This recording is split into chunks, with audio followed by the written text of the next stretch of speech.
Wonderful. Well, hello, everyone, and good afternoon. Thank you so much for joining us and welcome.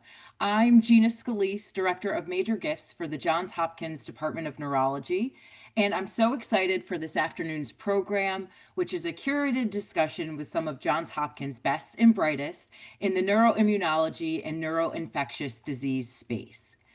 So now, before I turn the program over to our moderator, I want to encourage you all to ask questions by typing them into the Zoom Q&A at the bottom of your screen as we go.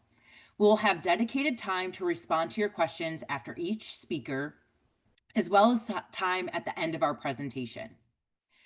And so now I have the pleasure of turning the program over to our moderator and first presenter, Dr. Ellen Mowry, Director of the Neuroimmunology and Neurological Infections Division. She is the Richard T. and Francis W. Johnson Professor of Neurology, Director of the MS Precision Medicine Center of Excellence, and Chief Medical Officer of Johns Hopkins in Health. Ellen, I'll turn the program over to you. Thank you so much, Gina and Jessica, and I'm really grateful to Dr. Saidha and Pardo for joining today for what I hope will be a really exciting discussion about some of the work we've been doing in the division. Next slide, please. Okay, and we can move right along. So I think probably many of you know it's been a little bit of a bittersweet fall for us in the division. Dr. Peter Calabrese, who's the mentor for many of us, decided to take a position at the University of Vermont as the chair of the neurology department there. We're really thrilled that his laboratory-based work, though, has continued here at Johns Hopkins, and that one of our brightest, Dr. Angeliki Filippitou, has continued the care of the individuals who are seeing Dr. Calabrese in clinic as patients. And as you heard, I've been selected to serve as the division director for neuroimmunology and neurological infections. But I think you'll probably get the sense throughout this that we work as a team, and that's always been the case in our division. And we're thrilled to be able to continue that work together. Next slide. So one of the greatest things that's been going on actually in our group is that just as Dr. Calabrese was leaving, our labs moved from rather cramped space that we had outgrown over quite some time to a beautiful new building. And here are three of our investigators, Dr. Michael Kornberg, Dr. Pavan Bhargava, and Dr. Matthew Smith, showing off in front of the new space. So this has been a tremendous growth opportunity for our team. We are really excited that the lab has really blossomed and continues to be so active and successfully funded. Next slide. We also have had as a team a number of accomplishments over the last year that I wanted to highlight. These are just some because there are only so many slides we can have to really exhibit the successes of our team members. But Dr. Kate Fitzgerald was the winner of the Derek Denny Brown Award at the American Neurological Association, and this is really one of the top prizes in all of neurology. So we're absolutely thrilled for Kate for this well-deserved award. Many of you know Moira Baines, who is one of our longest standing nurses, and she was elected in the consortium of MS centers to the Giants of Multiple Sclerosis. Dr. Michael Kornberg won a prestigious Harry Weaver Scholar Award from the National MS Society. Dr. Elias Satirchos was funded as co-principal investigator of a massive PCORI trial called TimelyPlex, looking to understand whether an early intervention of washing out the blood of antibodies might actually improve recovery in the context of optic neuritis and transverse myelitis. Dr. Marjan Garagazlu, who's on the lower left there, is one of our lab-based principal investigators and won a Race to Erase MS Young Investigator Award. And really highlighting also many other people, including Dr. Scott Newsom, one of the international leaders in a rare condition called stiff person syndrome, and he's been one of the leaders in developing formal diagnostic criteria. And finally, we have a lot of current clinical fellows who, if you are a patient in one of our centers, you see these individuals in the clinic along with the attending neurologists. And they've been quite successful in getting funding for their fellowship training under the fellowship program leaders. No longer me, but Dr. Scott Newsom and Dr. Bardia Noorbaksh. So we'll move to the next slide. I really wanted to highlight our division's commitment to overseeing the training of neuroimmunology and particularly MS fellows. I think we're the largest training program in the nation. And so here are our graduates from just the past few years. And you can see through the arrows for most of them that they have landed all over the United States. And starting from the upper left, Dr. Shuvra Roy, who's succeeding at the University of Washington, Dr. Brennan Lindgren, who's in Colorado in private practice, Dr. Paula Barreras, who is at Cedars-Sinai in Los Angeles, and Dr. Emily Shore, who's at University of California, San Diego. And then over on the right side, on the top right, Dr. Misty Harrison, who is on the faculty at WashU St. Louis, Dr. Sachin Gadani, who moved to the University of Pittsburgh, Dr. Samantha Roman, who opened the first highly trained MS practice on the Eastern Shore of Maryland, Dr. Haiwen Chen, who became our first pediatric neuroimmunologist here at Johns Hopkins, and Dr. Aisha El-Fassi, who just returned to Florida at the University of Florida as an academic member there. We also have on the rightmost row at the top, Dr. Jonathan Krett, who went back to his home country of Canada, Dr. Gabriella Crater, who went back to Philadelphia, Dr. Ahmed Al-Sadi, who went back to Oman to be the specialist in the country there, Dr. Alex Simpson, who went to UVA to join the academic practice there, and then Dr. Alex Gill, who joined industry to help from his lab-based perspective further advance therapeutics from that angle. So we're so proud of our graduates. We have many current fellows as well, and hopefully next year, those who've finished will have equally great stories to tell about their successes. Next slide. I also just really wanted to acknowledge that we're part of a much larger community. And one of the things I love the best, working both with people with MS as I do in my clinic, as well as connecting with many of the people who support our research, is that it's so humbling to know how each person plays a really meaningful role in fighting multiple sclerosis in this case. When I have done many, many events, a lot with one of our close funding partners, MS for MS, and there you can see some photos of me at Fenway Park and at a golf event with Sam Greenberg, who's the founder, as well as through national MS societies. We have a big Walk MS team at Hopkins every year. I also participate in Bike MS. It's very humbling to realize how every person on this team is so important in the journey battling multiple sclerosis and other related illnesses. It's very humbling to realize how hard it is to raise, $100 or $200. It takes a lot of work and putting a lot of time into training. And so we're so grateful to all of you who participate in any way that you can to help us in our research mission. Now more than ever, we're really dependent on people helping us in philanthropic ways to obtain the monies that we need to keep up the good fight. Thank you. Next slide. And then just to acknowledge that our division is actually about to be turned 25. We'll be celebrating our 25th birthday next year. A highlight here on the left side of the screen of the founder, Dr. Richard Johnson, a true legend in neuroimmunology and neurological infections, and someone to whom we all look up. Next slide. So I just wanted to touch briefly as the new division director on things we're thinking about for the next year. One thing I'd really like to do and would appreciate feedback from all of you on is perhaps having a little bit more frequency of research updates. I know many people, especially in the MS clinic, participate in a lot of our research initiatives. And one thing I'm really mindful of is that we need to do a great job of returning results to people because we are making a lot of breakthroughs, and your participation is the real source of that ability. And so it's important to me that we return those results to participants, and we're exploring ways to best do that through more regular contact. I'm also really interested in starting a patient advisory board where people living with MS and other neurological infections and neuroimmunologic conditions, and perhaps their loved ones, can participate to help direct some of our research, help tell us what's important to them, and really keep us focused on those meaningful components of their lived experiences. I'll tell you a little bit also about changes in the structure of our Precision Medicine Center, and also provide some highlights of research, and then also turn it over to Doctors Pardo and Saidha so they can share their exciting news as well. Next slide.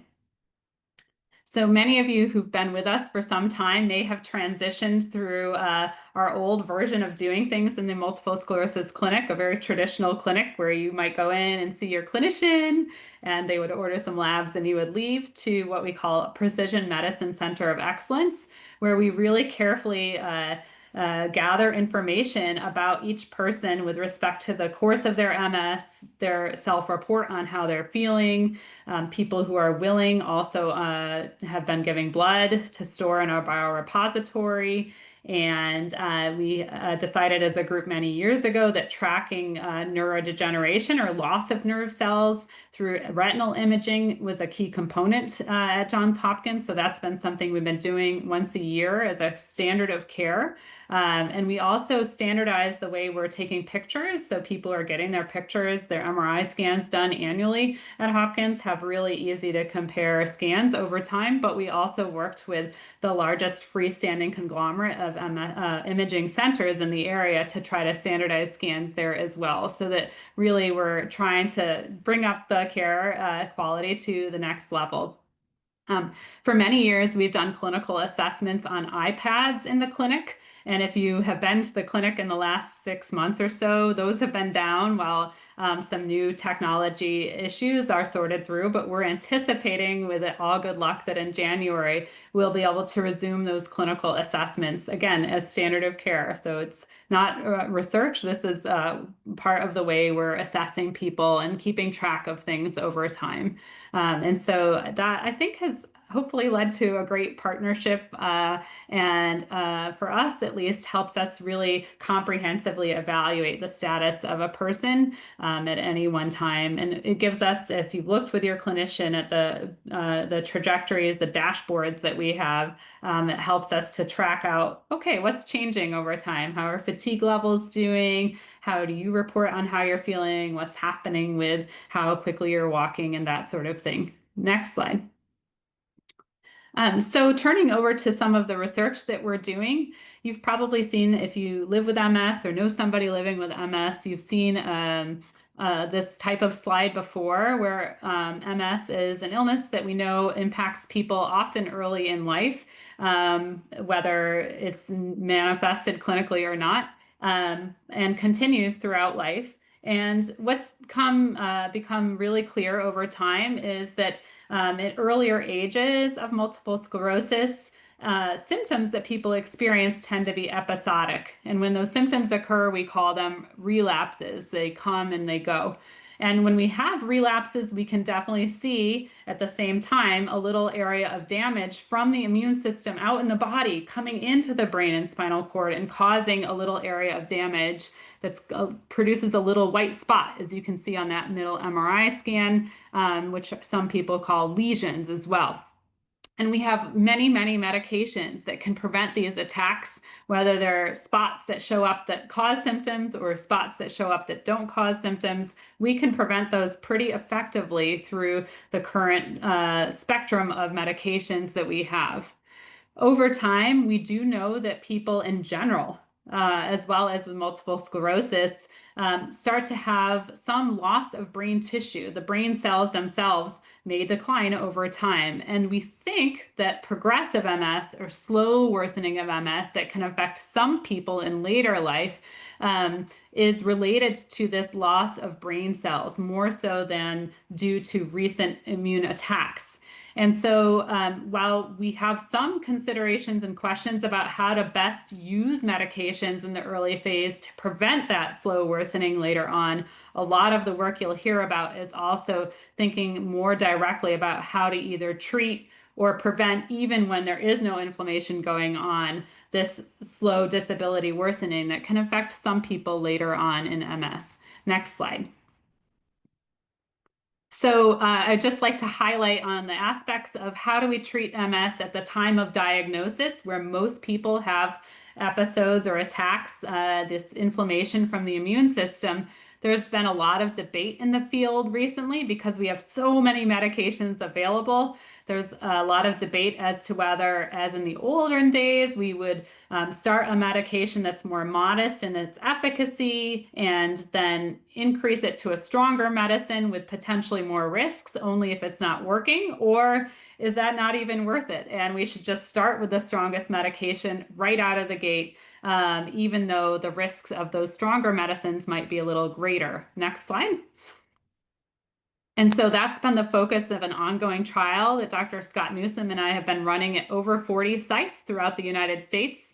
We enrolled 900 individuals in this trial, and the participants in the trial agreed to choose their medication, whether a stronger medicine or a more moderate medication, based on a flip of a coin. And we're looking to see whether that initial strategy, whether you start a stronger or a moderate efficacy medicine, has an impact on longer term disability, especially if a medicine isn't working, if we make a change very quickly. So I'm excited, put a typo in there, but the trial end date is August of 2026. So we're really close to the end of the trial. And I think this is going to provide some great information for people newly diagnosed with MS. And we're proud to announce that our baseline manuscript was just published. Next slide. Again, as I mentioned earlier, a lot of us, though, are spending a lot of our time focused on preventing and slowing down and stopping the more slowly worsening kinds of MS. And so I have a couple of projects to tell you about. Next slide. One of the challenges for finding treatments for progressive MS is that we don't have very good measures of progressive MS.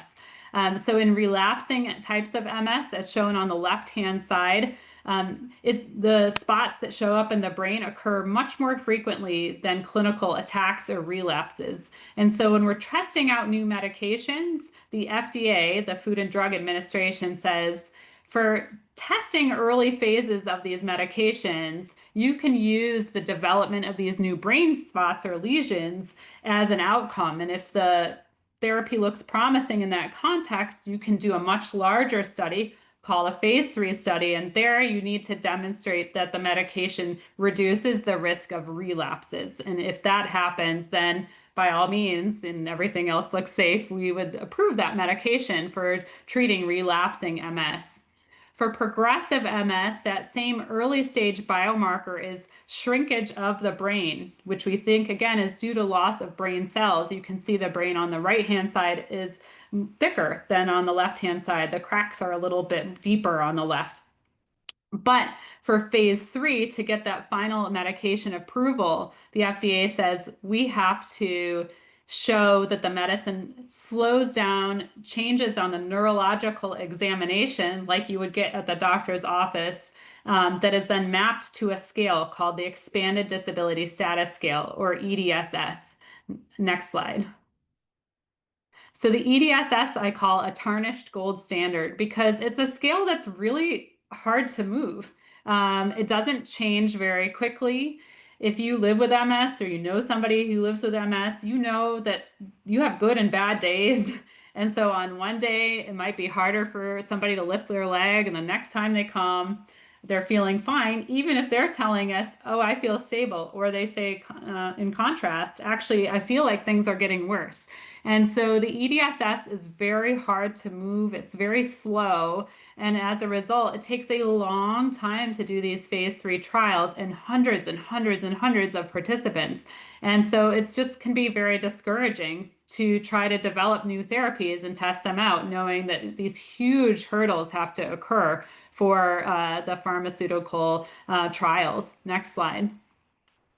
So we hypothesized that maybe instead of having once every 6 months neurological examination, instead of doing that and saying, well, that would be a good way of testing how people are doing. Maybe if we could monitor how people are doing in their real world environment, that would help us better ascertain whether they're having any changes over time. And so we started a study, if you can move to the next slide, called Heal MS, which essentially is doing the same thing. We are putting a wrist-worn wearable accelerometer on our study participants. We were doing it quarterly and have switched over to every 6 months. And we've been looking to see, can the signature of activity patterns, especially when we consider time of day, since we have fluctuations in our function and people with MS tell us there are differences in the time of day in terms of how I'm functioning. Can that signature or pattern predict who is going to get worse on their EDSS? And if so, might that be a way of tracking people in clinical trials? Next slide. And these are a lot of data, so don't get too caught up in the weeds. But the short answer is yes. Our wonderful participants in Heal MS have been faithfully wearing these watches, having standard brain MRI scans, and coming in for research trial grade examinations. And we are able to see that at the level of a person, not at the group level, but at the level of a person, there are changes in terms of activity levels, particularly morning time activity levels, where people who are getting more active over time in the morning are less likely to have loss of brain tissue and also less likely to have disability worsening. And so we're pretty excited about these findings because we think that this may mark a really feasible way of measuring how people are doing and perhaps even better than this old EDSS score. This study has been funded up to now by the National Institutes of Health, and hopefully we'll be able to continue the study during these times. Next slide. A cool other study that we're about to launch is called TAG MS. So this is targeting agonists of glucagon-like peptide 1 receptors. We have a number of individuals in our division who are participating, and we'd just like to acknowledge the funding from the International Progressive MS Alliance and National MS Society, the MS for MS, and a sub-study that's funded by Race to Erase MS. Next slide. So this trial really came out of a lot of work we've been doing studying illnesses that we bundle into something called cardiometabolic disease. So things linked to obesity, diabetes, high cholesterol, and high blood pressure. Again, most of these illnesses are very genetically driven. But what we've seen through a number of studies that our team has produced is that, for example, carrying extra weight is associated with a greater likelihood of shrinkage of the brain over time, which again is an early marker of brain tissue loss and risk for disability progression, as well as loss of the nerve cell layers in the back of the eye. And the people who have diabetes, high cholesterol, and high blood pressure are more likely to have greater disability on some of our iPad tests, as well as more shrinkage of the brain. Next slide. And so we've done some early clinical trials of fasting style diets, which produced really interesting results. Some of you may have been in those studies, and for that, I thank you, demonstrating that the fasting style diets, for example, actually reversed biological aging at the cellular level. However, it wasn't really easy to stay on those diets. And so we started to say, well, with all the promise that's coming out from these new glucagon-like peptide 1 receptor agonists, or GLP-1 RAs, to treat obesity, diabetes, and sleep apnea, might they be beneficial for people with MS to prevent brain atrophy and shrinkage? Especially when we see that other illnesses that are essentially caused by the same thing or marked by the same thing, such as Alzheimer's disease, some of these medications were tested in an early phase study and showed that not only did the brain shrinkage lessen over time, but memory loss also lessened. And that's, I think, interesting because Alzheimer's disease is also increased in risk in those who have illnesses like diabetes. Furthermore, in the lab, we tested a medication in a mouse model of MS called NLY-01. This is a longer acting GLP-1 receptor agonist. And in the lab, it not only reduced inflammation based on the immune system out in the body coming in and attacking the brain, but also the innate immune system in the brain, as well as reduce the death of nerve cells in the brain. Next slide. And so TAG MS, which we hope will start enrolling in February or March, will enroll 120 participants, and they will have a flip of a coin to either receive the intervention we're testing, the NLY-01, or a matching placebo. Everybody, though, will get counseling about lifestyle health. The medication is given by a weekly self-injection, and the study will go on for 2 years. And we're pleased to partner with Mount Sinai in New York City to carry out this study. The main outcome of the study will be looking at shrinkage of the brain, but we have several other outcomes that we'll look at as well, both imaging, the activity tracker outcome, some blood outcomes, and of course, how people tell us they're feeling. Next slide. Great. With this, I'm going to turn over to my wonderful colleague, Dr. Carlos Pardo, who will talk to us about updates from myelitis and myelopathy.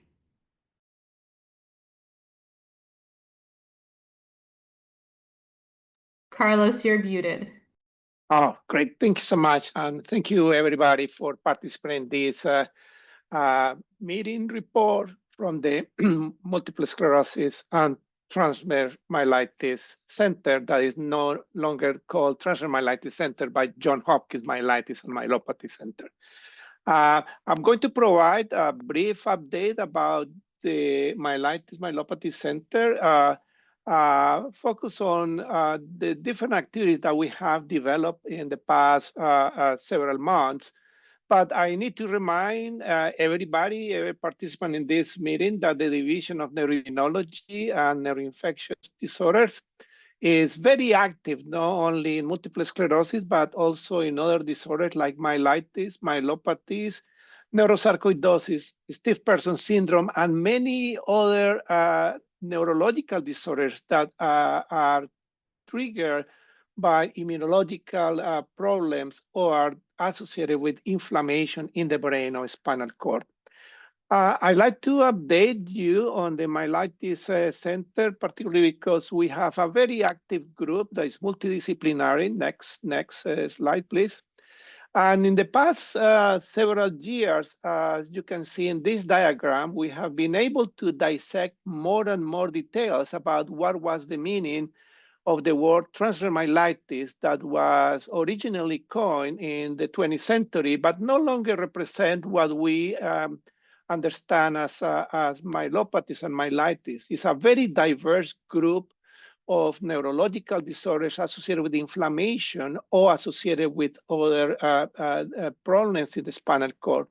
And I like to center particularly in the autoimmunity affecting the spinal cord, disorder like neuromyelitis optic spectrum disorder, MOGAD, that is relatively a diagnosis that has been implemented in the past 10 years, that is becoming a very frequent diagnosis, particularly because we have better access to biological assays and biomarkers that allow us to diagnose those disorders. And I like to actually emphasize that occasionally multiple sclerosis show up as myelitis, and frequently those patients come to our center for evaluation and treatment. The good news in many fronts is that we have much better treatment for these disorders as compared with a couple of decades ago. And I will emphasize on some of these studies. But the other part of the effort characterizing these problems associated with myelitis and myelopathy is that we do have a better understanding of other causes of the problem, like a stroke of the spinal cord, vascular abnormalities of the spinal cord, that frequently are misdiagnosed as myelitis or transverse myelitis and actually lead to treatments that are not necessarily necessary for patients. Next. So one of the focus that we have centered in the past several years is a very good focus on assessment of the problem of myelitis, what happened after the diagnosis, and the long-term management. And for that reason, actually, we have focused on training of the new generation of neurologists, neuroimmunologists, and people with expertise in this type of spinal cord disorders. I'm very happy to report that we had received funding for training at least 5 new neuroimmunology fellows with expertise in myelitis and myelopathies between 2024 and 2029. Next. So that means that we are going to commit a good effort to train this new generation. We already have 3 of these fellows in our group. Dr. Ashley Bujucourt, Dr. Claire Lambert, and Dr. Daniela Riveros. Dr. Bujucourt actually is originally from Canada, and she's going back next year to the Montreal Neurological Institute, where she's going to be creating the first Center for Myelitis and Myelopathy studies in Canada. And Dr. Riveros also is going to be established in upstate New York. And Dr. Claire Lambert will continue her research and clinical training effort here. But the bottom line is these neurologists actually are going to be focusing not only in neuroimmunology, MS, but will have a very good acumen of skills for focusing on myelitis and myelopathies. Next slide. One of the critical aspects of our center has been a multidisciplinary approach and care.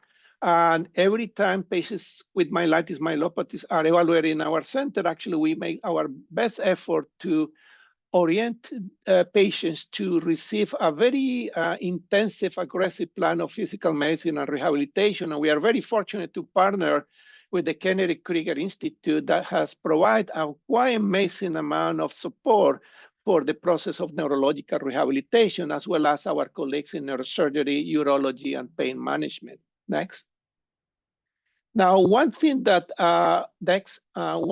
we like to do is give you an update about what we are doing in the research side. And Dr. Mowry already outlined a quite amazing clinical trial that is starting right now under the leadership of Dr. Elias Sotirkos, who is one of our amazing neurologists and neuroimmunologists. He, along with colleagues at the Mayo Clinic, actually submitted a proposal for funding and test the idea if plasma change next.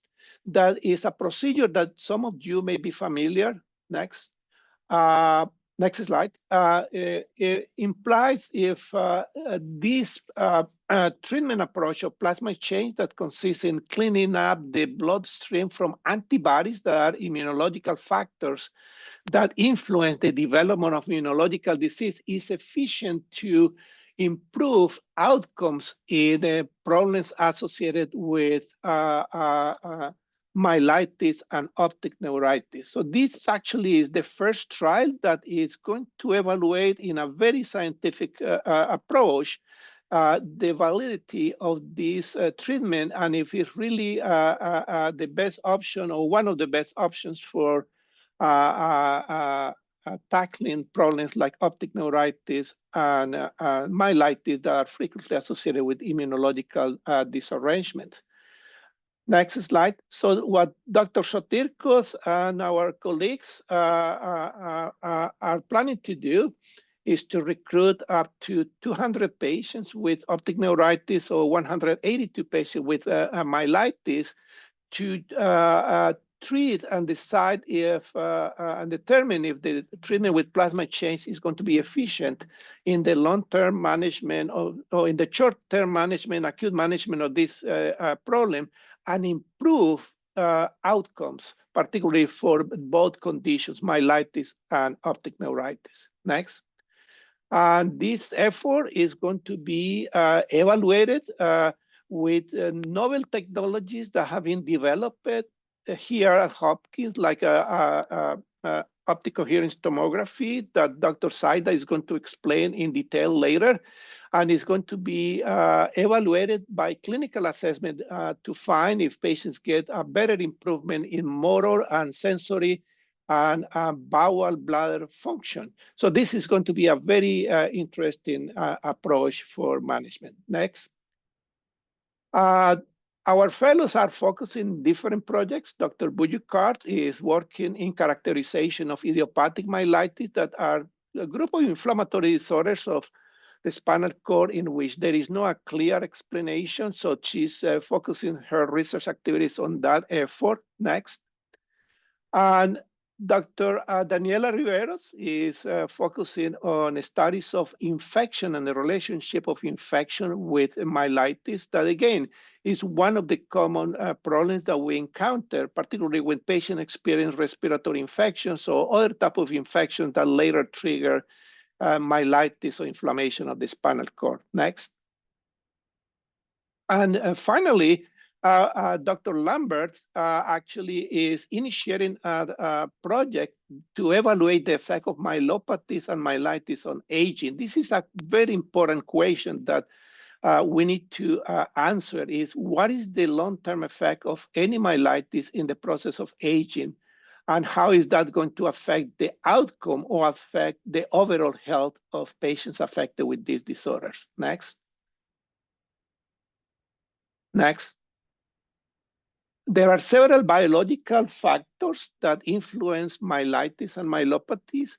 We are able to measure some of them.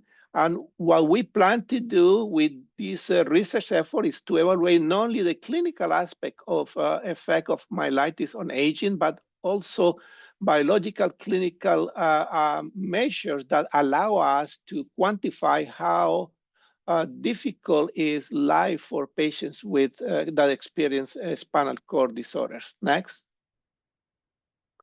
And this is important because there are several avenues that can be used to modify aging, particularly from nutritional point of view, or management of inflammation, or trying to intervene in biological process that eventually may slow down the process of aging. There is a concept that is very common right now in immunology in which we believe that the immune system is affected by aging. It's a process that is called immunosenescence that affects all biological activities in the body, and we are very interested in learning more about that. Next.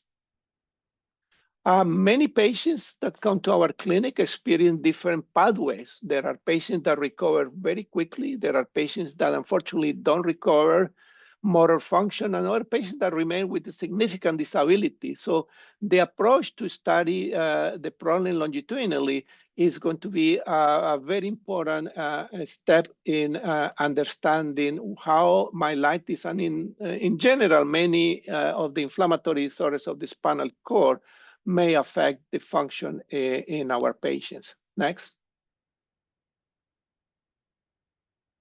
Next. Finally, I need to remind you that basically when our neurological function is affected, it's important to keep active. Our body is like an ATM, but if you spend a lot of money, your ATM is going to be basically exhausted, and there is not too much money for surviving. So it's extremely important that you keep active, mentally active, physically active, and in that, with that approach, actually, our ATM will continue providing us what we need. So thank you so much, and I will pass the microphone to my dear colleague, Dr. Saidha, who is going to continue explaining about some of the research activities that we are doing in our division. Dr. Saidha. Great. Thank you so much, Dr. Pardo. I'm just going to quickly introduce Dr. Saidha here, professor of neurology. He is going to share some updates on Johns Hopkins leadership in incorporating the visual system into the 2024 McDonald Diagnostic Criteria for MS, as well as highlight an upcoming remyelination clinical trial for which he serves as the national PI. Now, this is a study that the JHU MS Center has been instrumental in designing. So, Dr. Saidha, we'll pass it over to you. Yes, thank you. Good afternoon, everybody. Thank you, Alan and Carlos. Hopefully, although we haven't progressed the slide, so maybe we could go to the next slide. Hopefully, it's abundantly clear from listening to Doctors Mowry and Pardo how much we function as a kind of a close-knit family in our center. And like a lot of the work that I'm going to show you is really, I mean, I can't really take credit for it. I think that this is something that everybody has been involved in. In terms of the, for those who don't know, because there are probably people on this call who've already been diagnosed, right? So the 2024 McDonald Diagnostic Criteria, you might say, well, why is this relevant? So they're called the 2024 McDonald criteria, but they were only actually just published like within the last 2 months. And it's probably the most extensive revisions to the McDonald criteria.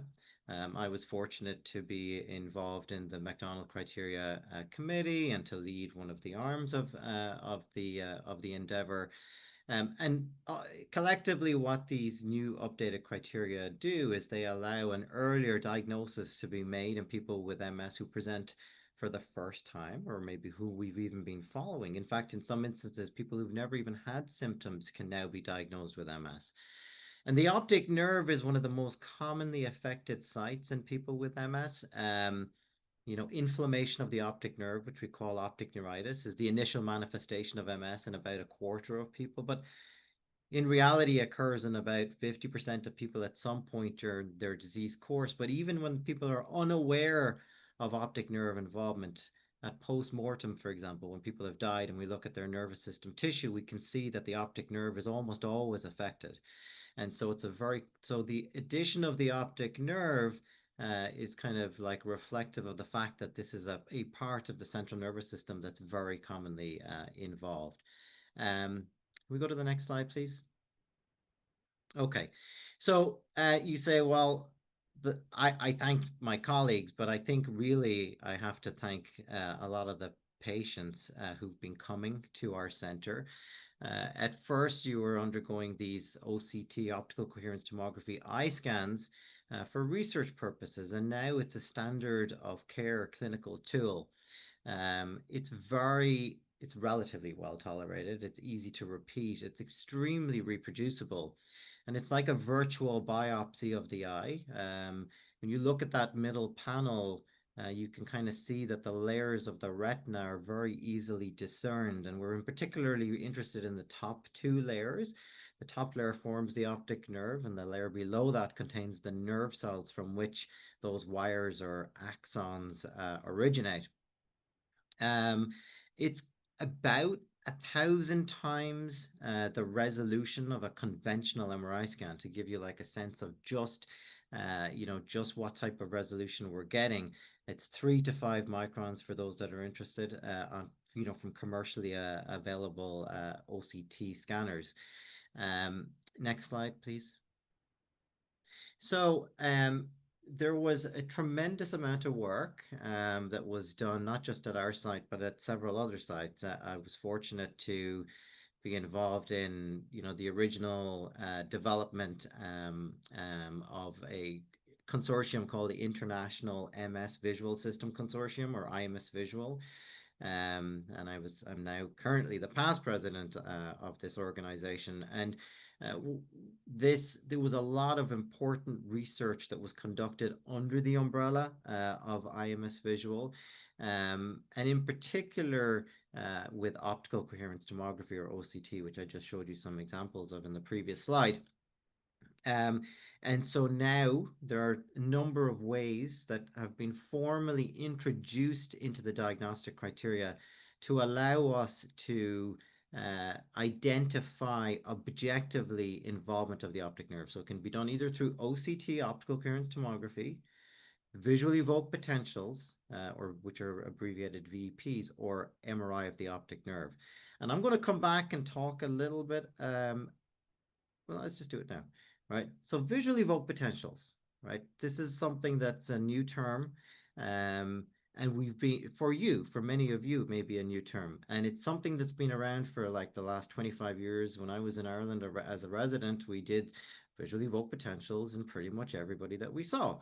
And it is a tool that allows us to measure the speed of conduction from the front of the eye to the back of the brain.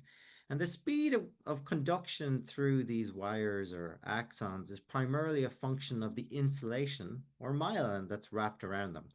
So by measuring the speed of conduction, we're actually getting a insight into the amount of myelin or loss of myelin, in other words, demyelination. But if one was to put myelin back through a remyelination process, you may be able to measure that using this technique. So since February, we have started to do quite a lot of these electrophysiologic tests, or called visually evoked potentials.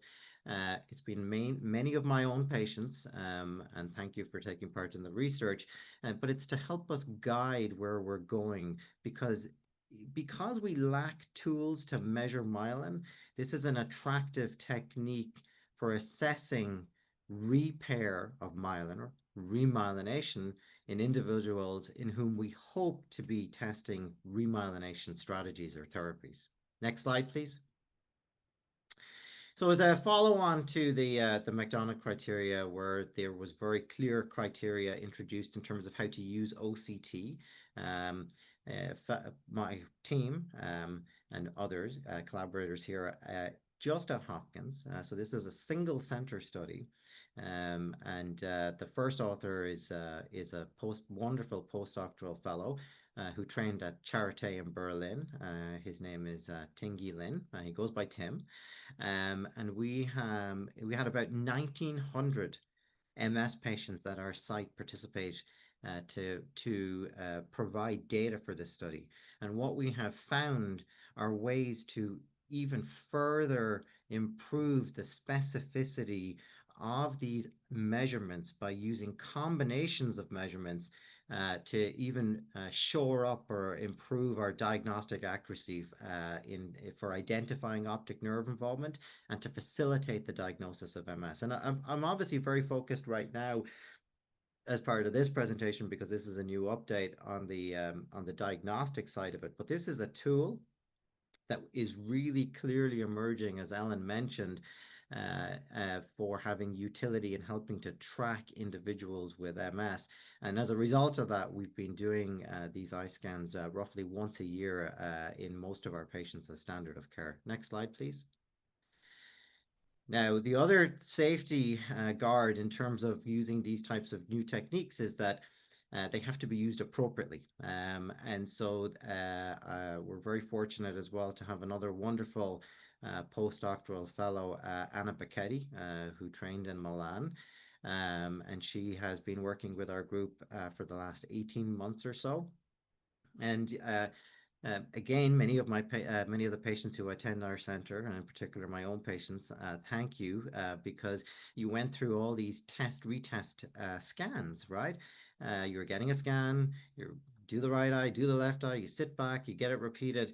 Took a lot of time, right? And you say, well, what came from that?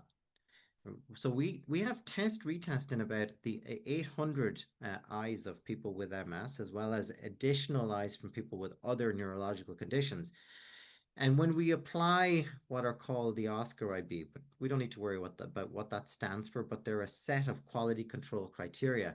When we apply those quality control criteria to these eye scans, they give us very important results. So when there's poor quality or failure of one of the quality control criteria, this extremely high reproducibility and reliability of these measurements actually gets diminished quite a lot. And that increases the risk of falsely identifying involvement of the optic nerve and inappropriately diagnosing people with MS. So while we're in a stride or strive to diagnose people earlier and earlier so that we can implement treatment earlier and earlier, I think we also have to do so in a very judicious manner. And this study was published also in a very high profile paper.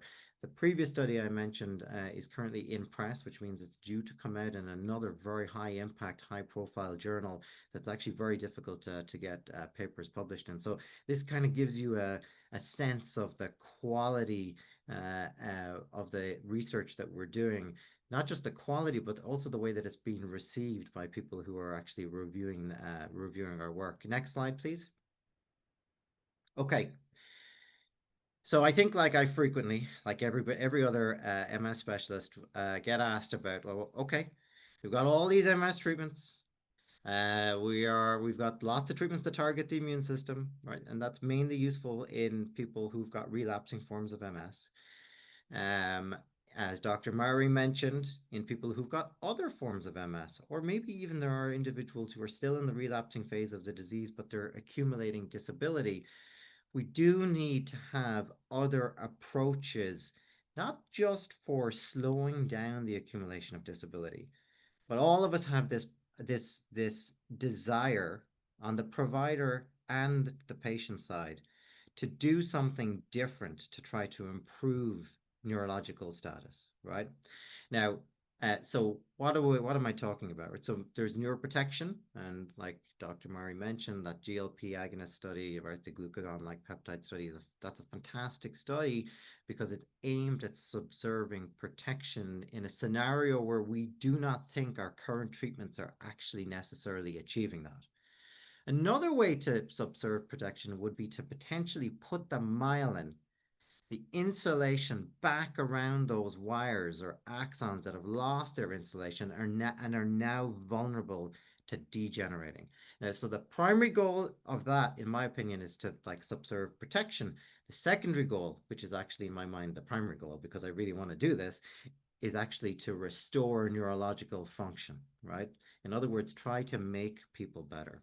And so a common theme and a common desire among every provider in the MS clinic at Hopkins is the goal of remyelination, okay? Next slide, please. Okay, so let's talk about some Star Warsy stuff, right? And I have to describe it as Star Warsy because it's a little out there, right? And I think there's a few things that I want to say. In terms of the patient side of things, we're so there's such a strong desire for remyelination. And then you come in frequently into clinic and you're like, well, guys, you're doing all this research. Like, where's all the remyelination stuff? Why are you not doing all this? There have been very few remyelination studies, especially at phase 2 and none at phase 3, right? So phase 1 is just you can kind of give stuff, use the kind of like the initial testing. Can you give stuff to people? Is it safe? Phase 2 is how much can you kind of give and what can you kind of get away with? And is there a little bit of what's some impact that we're getting? And phase 3 is what your large regulatory authorities like the FDA require in order for something to get approved. So there is a lot of data that goes back over and you don't have to really pay any attention to what like the graphic that's here, but I'm going to just describe a nerve. It's called the vagus nerve, okay? And it sits, we're going to talk about the left vagus nerve. And neurologists are often familiar with stimulating the vagus nerve to stimulate the pathways that go up to the brain, right? And that's to try and turn off seizure activity. So this is something that's been around for a very long time for that purpose. But it's been shown that if you stimulate this nerve at the right frequency and with the right strength, then instead of sending signals up, you can actually send signals down. So the nerve goes down to the gut. And from there, which are called the myenteric nerves, that activates something called the splenic nerve. And our spleen, our bloodstream just flows through our spleen. And when you turn on the splenic nerve, you get an increase in regulatory immune cells. Regulatory immune cells are kind of like the chiefs. They kind of tell all the other immune cells like how to behave themselves, if we want to think of it like that. It also turns on repair pathways. So this is the Star Wars side of it, right? A minute of stimulation of the vagus nerve a day has recently been approved by the FDA in a phase 3 clinical trial for rheumatoid arthritis. So it's moderate to severe rheumatoid arthritis failing treatments. So let's go to the next slide. Another thing that happens when you stimulate the vagus nerve is that we have this concept that, yeah, immune cells are bad. Though, of course, they're not all bad. We need immune cells, right? They have a very important function. That we typically kind of like frame those functions in terms of like fighting infections. But they have a very, very important function, not just in fighting infections and identifying abnormal cells and like dysplastic precancer cells and getting rid of them, but they have a very important role to play in repair mechanism. So it's been repeatedly shown in animal models of MS that there's an immune cell called the microglia and if you switch it to a particular phenotype, in other words, you put it into a particular state, it's actually crucial for the repair remyelination process. And stimulating the vagus nerve in animal models at the right frequency and amplitude, sending the signals down, activating the splenic nerve, it causes a flip from these pro-inflammation, bad, to good, reparative immune cell types. And if we go to the next slide, please. One of the things that was found, and I'm going to show you some slides about this, is that may help to promote remyelination. Now, what I'm going to talk a little bit about is a study that is sponsored by a company based out of California. And they originally went into animal models of MS because they were seeing very positive results in rheumatoid arthritis. And they went in to try and turn off inflammation. And what they found was that actually they were promoting remyelination, right? So repair. And then they spent a lot of time trying to figure out and understand better why they were seeing this. And so this is how they engaged I would say everybody at our group, right? So they got a lot of feedback. They wanted to understand what was happening. And they also wanted to know whether they should take this forward, and if so, how they should take it forward into a clinical trial. Because I will tell you that most companies who have remyelination approaches often do not go into the clinical trial space because there's a fear of spending all this money on a clinical trial and it failing. So I was involved in providing guidance, but Doctors Mowry, Norbakosh, Kornberg, Bargava, basically the entire gamut of MS specialists, okay? And the study is going to go ahead, so that's good news. It's due to launch hopefully by the end of the year. And based off of some of this preclinical animal data that I'm going to show you, they do have FDA breakthrough designation for remyelination. Okay, and it's going to be studied in people with relapsing forms of MS, but who are stable. In other words, they're not stable, right? A term that many patients dislike, right? They're not having new lesions. They're not, MRI scans are not changing. Their exams are remaining the same, but they have disability. Okay, next slide, please. I can just hit the next button one more time and one more time. Okay, right. I don't like animations. So anyway, this vagus nerve stimulator, small, size of a capsule, right? Requires a surgical procedure, right? Takes about 30 to 40 minutes. It's wrapped around the vagus nerve. And the band you see on the bottom left, it just sits around the neck for a few minutes each week. So that's how the device is charged. And it also then allows a Bluetooth connection to the device so that it can also be, you can gather data as well as change various stimulation parameters in it, program it basically using the iPad. Next slide.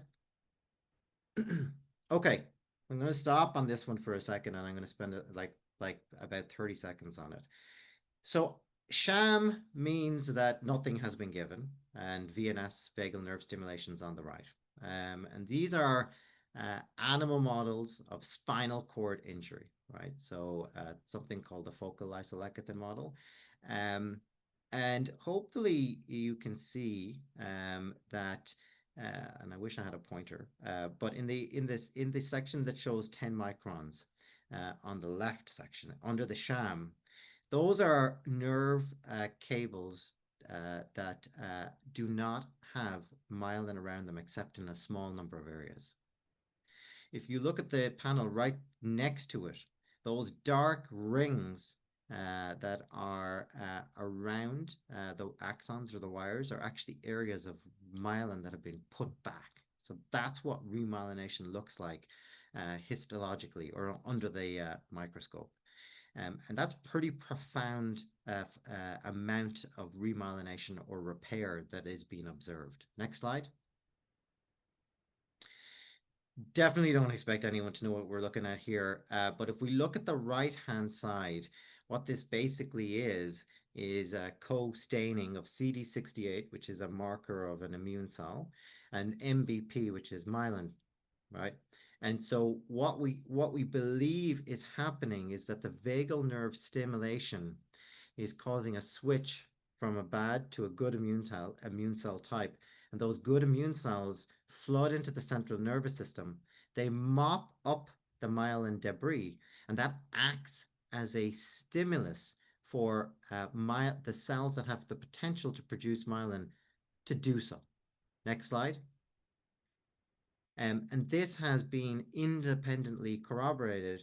This is an example of a study that was done by colleagues at UC Denver, but there's also been two other academic groups, including a group in Brussels in Belgium, that have shown that vagal nerve stimulation across animal models of MS does induce remyelination. Next slide. I mentioned visually evoked potentials. This is the electrophysiologic test that measures the speed of conduction from the front of the eye to the back of the brain. I just want to point out, like, this has been around for like the last 20, 25 years. And it's tried, but I don't think it's fully tested. We have been finding some super interesting results. It's very reproducible in our hands, very reliable, but there are several factors that influence it. Including levels of fatigue, room temperature. So we're really trying to optimize this tool for deployment in remyelination clinical trials. And I just want to thank all of those patients who've already undergone this particular technique. It's a boring test. I mean, I've had it done myself. It's probably one of the most boring tests you could have done, but it's extremely informative. And your participation in what seemed like not very exciting studies that you really are paving the path forward, because all of that data is being used to figure out how to use this particular device as the main outcome in the remyelination repair study that I just described. Okay, next slide. I think we're at the end. And that's it. Thank you very much. Shiv and Carlos, thank you so much for these really exciting talks. And I'm going to be moderating now a Q&A. Just as a reminder, please do put any questions you might have into the Q&A portion of the Zoom meeting. We had some questions come in ahead of time and also have a few already in the Q&A. So I'm going to start firing away here. So first, Dr. Saidha, can you tell us a little bit about how OCT might help both in the diagnosis and in monitoring of neuroimmunologic illnesses other than multiple sclerosis? Yeah, thank you. That's a great question. So, I mean, I think, obviously from a diagnostic point of view, if we just take acute optic neuritis as an example, right? There are many things that produce inflammation of the optic nerve that are not MS. And OCT is already part of the diagnostic criteria for optic neuritis. So that's the first thing. The second thing is that conditions like Dr. Pardo had mentioned, like neuromyelitis optica, NMO spectrum disorder, and MOGAD, or which is hard to pronounce for many people, but it's myelin oligodendrocyte glycoprotein associated disease. So we go with MOGAD. Commonly affect the optic nerves as well. And this is work that, like Dr. Elias Satyrkos, has been playing a very, very important and pivotal role in. Um, the OCT really it's really measuring. The good thing is that OCT would be kind of useless, to be honest with you, if it didn't tell us about like stuff that was happening elsewhere in the nervous system. So the really good thing is that the eye, which is the most accessible part of the central nervous system, reflects what's happening throughout the brain, right? And so the degeneration of tissue that we observe in the eye does provide a lot of insight into the global disease processes. And it is emerging. I mean, we can even go outside of neuroimmunological disorders. It's emerging as a very useful tool, for example, in individuals with Alzheimer's disease. And it's increasingly being incorporated as an outcome in clinical trials. I think it does play we've shown, and I mentioned Dr. Saturkos, who did a study that, looking at people with progressive forms of MS. And unfortunately, unlike individuals with relapsing MS, the rates, right, the speed at which things were changing in the eye were not really slowed down to the same extent by many of the treatments, and the lack of treatments, I should say, that exist for people with progressive MS. And so I think as we have more and more new strategies and treatments for progression, degeneration of tissue, hopefully like the GLP agonist, like you mentioned, as well as maybe remyelination, it's going to become even more and more important in tracking individual people. Thanks so much for that really detailed answer. Now, I happen to know, Shiv, that you haven't quite started recruiting yet, but can you tell us a little bit about how you're selecting participants for the trial and what people who participate in the trial might feel, or when they receive this intervention, what kind of symptoms do people have? Yeah, so so first of all, it's you're like I mentioned, and the recruitment is meant to, like, we're trying, hopefully is going to begin by the end of the year. It's people who have relapsing MS, right, who are designated as having relapsing forms of MS, but who are either on medium, intermediate, or highly effective treatments, and they're stable. They're not changing in terms of their MRIs, and they're not having relapses, but they have a certain amount of disability. Um, the and you mentioned that kind of like archaic score, right? The scale that hopefully we can move away from, but we can't move away from it just yet. They on that score scale, they need to be at least have a score of at least 2.5. So there needs to be a little bit of like motor dysfunction. So even though we're focused on the visual system, there has to be some motor impairment as well. Um, the um, the the challenge, one of the challenges, and you know this as well as I do, right? There's it's a phase 2 study, right? So it's a US exclusive study. I'm fortunate to be the national PI for the study. There's 10 sites. Um, we will be the main site, but as part of the study, the goal is to recruit about 50 people in total across the US. And we can't recruit everybody, right? So we probably need to cut the line at around 2025, otherwise we introduce bias into the study. In terms of what you feel, the great thing is that we already have a phase 3 clinical trial that's been done. So we really understand the safety side of it. It's done in the middle of the night, by the way. So it's sham controlled, right? So it's 2:1 randomization. So it means there's a 66% chance you'll get the actual device in an on state. At 1 year, the device is turned on in everybody, and then people continue to be followed. So everyone's going to get the treatment, or they may just not be initially randomized to treatment. It's done in the middle of the night when people are asleep, and the reason for that actually is because inflammation tends to peak in the middle of the night, and particularly in rheumatologic disorders, and that was where the original design of the study came from. Not design of this, but the original protocol came from. It can cause, if the stimulation is too high, it can cause a little bit of hoarseness, but that's really the main thing. You can't feel the device. It's so small. It's too deep. So the tolerability is actually super, super good. That's great.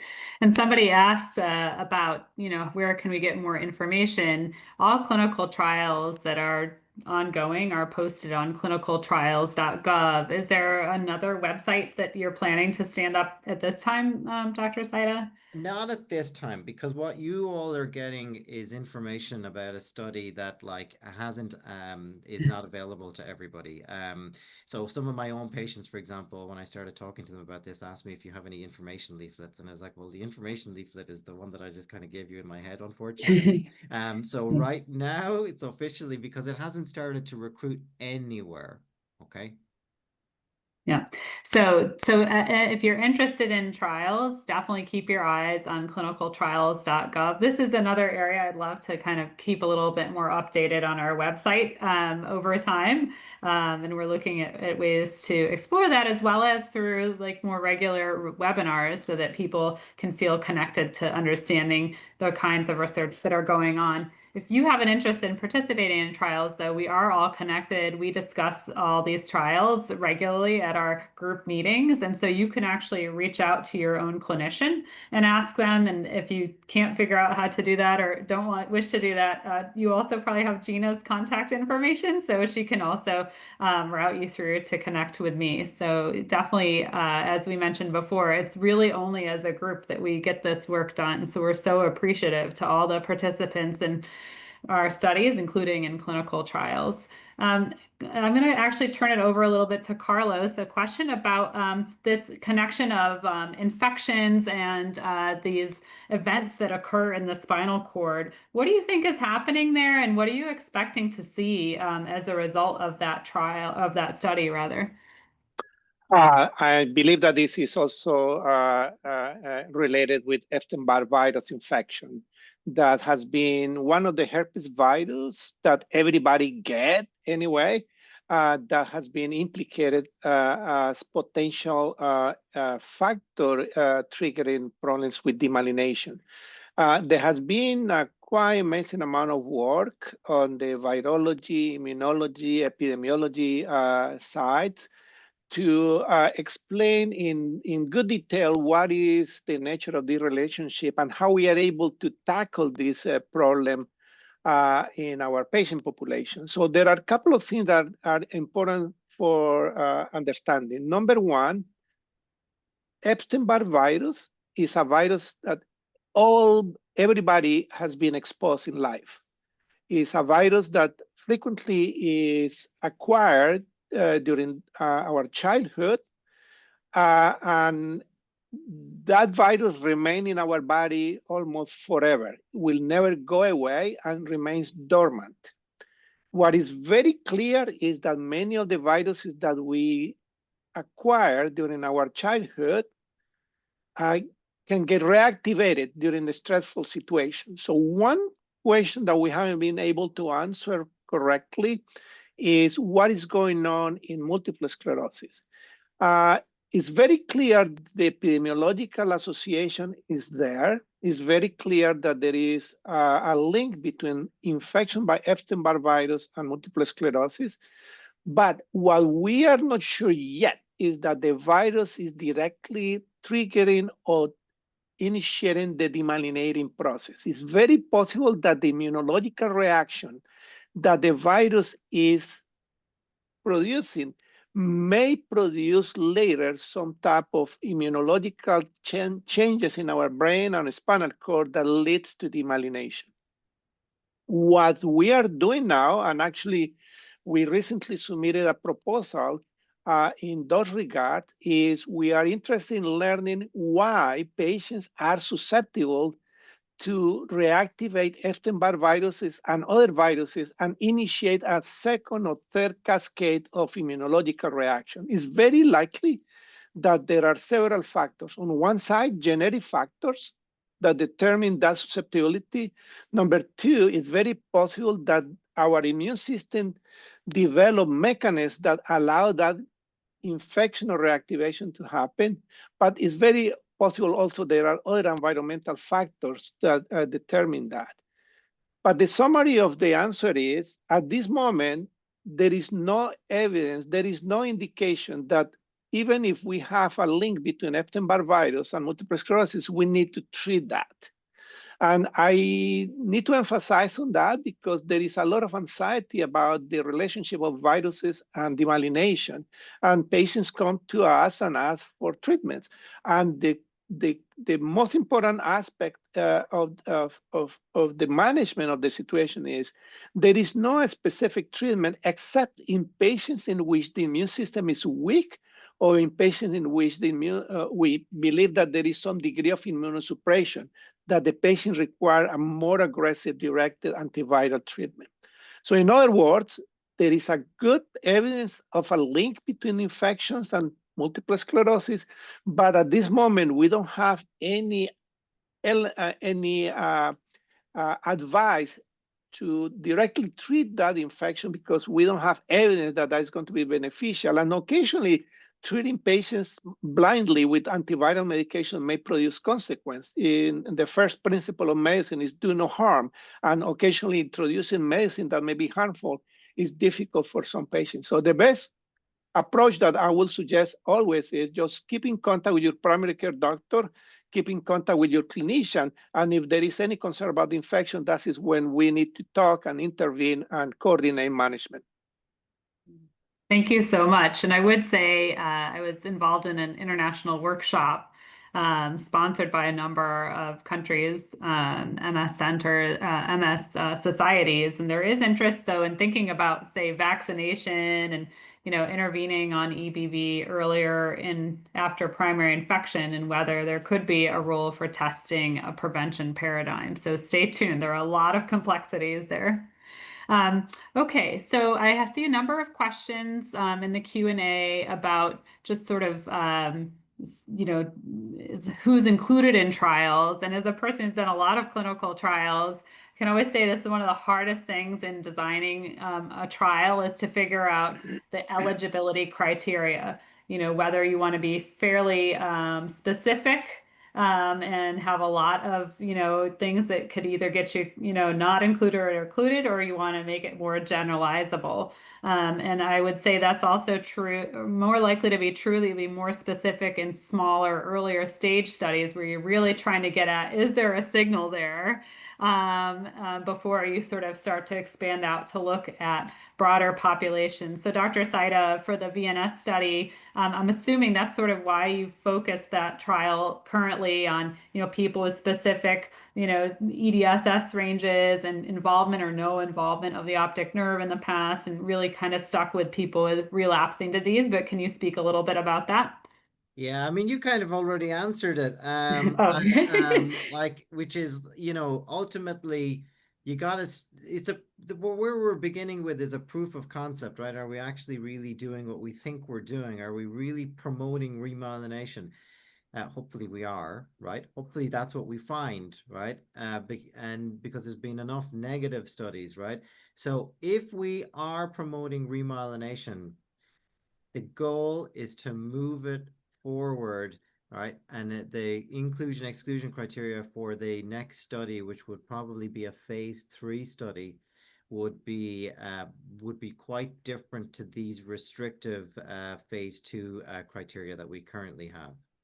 Yeah, and one of the things that I think might be interesting, with the visual evoke potentials kind of coming back in fashion, which is a major way we can test myelination status. Maybe there'll be an opportunity going back to the spinal cord, Dr. Pardo, to kind of spruce up our ability to test those same kind of signals running through the spinal cord, which has kind of fallen out of favor. And or to look at some of the imaging markers they're developing in the myelitis, myelopathy world as well to improve on inclusion of people with MS in this context in the remyelinating studies. There are some questions about whether there are open trials right now at our center for people with secondary progressive MS, and the answer is yes. Actually, there are two. Dr. Newsom is running a frexalimab trial. Dr. Bhargava, I think, is still recruiting for the faricimab nasal trial. And the GLP trial about which I spoke earlier will also be open to people with secondary progressive MS. Some of those do indeed include an age limit that exceeds 65. So definitely reach out to your clinician. We always try to offer people who, when we're seeing them, information about trials for which they are eligible. However, sometimes we get distracted in clinic or forget. So it's not through any, malice. We're just humans too. So do reach out to your clinician, and ask them if that's a trial that might be good for you. Okay. There are some questions, Dr. Pardo, about some of the spinal cord work you're doing. Are there any studies going on right now about vascular myelopathies, including spinal cord stroke? The answer is we don't have any active trial on spinal cord stroke. However, we are actively involved in studies of spinal cord stroke to determine risk factors and outcomes. And we are collaborating very closely with the Kennedy Krieger Institute for studies on neurological rehabilitation. At this moment, despite there is no an active clinical trial, there are a lot of efforts in coordination with the Kennedy Krieger to implement strategies, particularly neurological rehabilitation, a lot of electrical stimulation. Studies are being designed to try to improve the neurological function that patients have been affected by spinal cord stroke, but not only spinal cord stroke, many spinal cord disorders produce similar symptoms, and many of those are basically susceptible to be treated in the same way.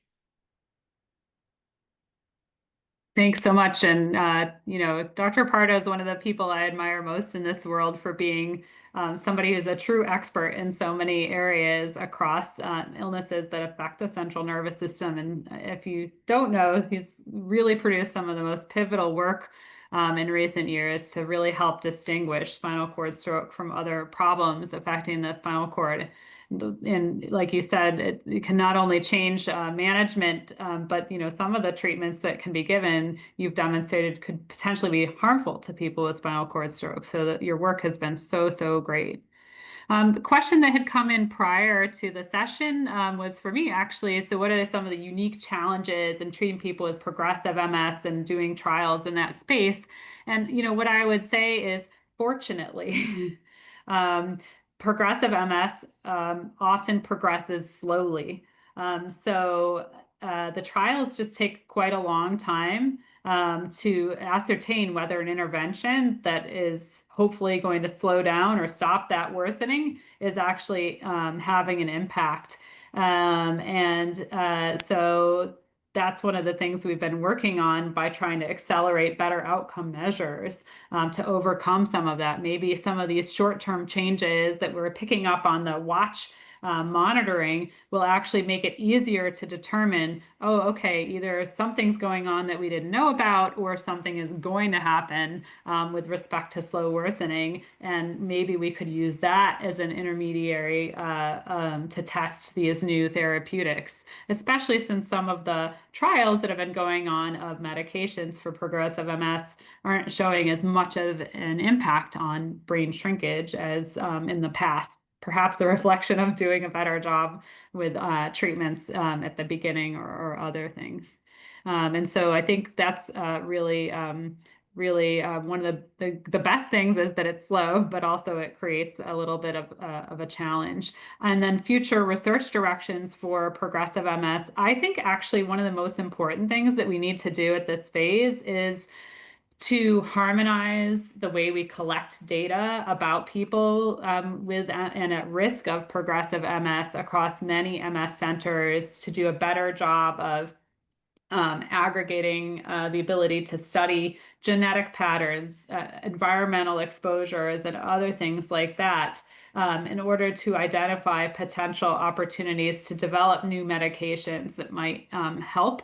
And there are some really cool new mechanisms to do that. We have already led the initiative for standardizing the way we're collecting certain components of data about people in the clinic through our precision medicine effort, and kind of given that availability of data collection to other centers. A hard problem is that there are a lot of privacy and other challenges, even when we anonymize data, to bring them together into a big data set. And so that creates a lot of expense. And there are some new technologies that enable data to stay privately at the institution where they were collected, and to instead to drop the statistical code in and to bring the aggregated results back together. So protecting people's privacy, but really drawing on the strength of these large. I'm hopeful that we can collaborate with many centers across the US and indeed around the world to kind of do that. And I think that's probably a model for not just MS, but NMO and MOGAD and sarcoidosis and all the things that we're kind of focused on, because once you've kind of had a solve for one in terms of data collection, I think it'll be much easier for others too. Okay, I think with that, I'm going to turn it back over to Gina, who I think has a few statements to make that we finalize our. Yep. Well, wonderful. Thank you so much, everyone. And if we didn't get to your questions, we will be sure to follow up afterwards as well. So stay tuned for that. So again, I just want to give a big thank you to everyone, and most importantly, a thank you to all of our attendees today. We really appreciate your thoughtful questions and engagement, and I hope you found today's program as informative and enjoyable as I did. As always, we remain deeply grateful for your interest and support of our work. I know you heard throughout today's program just how essential philanthropy is in really fueling our research and making this wonderful progress possible. So we remain incredibly grateful because each of you is really part of that mission. So just some logistical next steps. A recording of today's update will be shared in the coming days, so please be on the lookout for that. As I mentioned, if you have additional questions, you don't hesitate to reach out directly to your provider for personal medical questions, or feel free to email me directly, and I'd be happy to route the questions to the appropriate person. And so with that, I just want to thank you again for your partnership.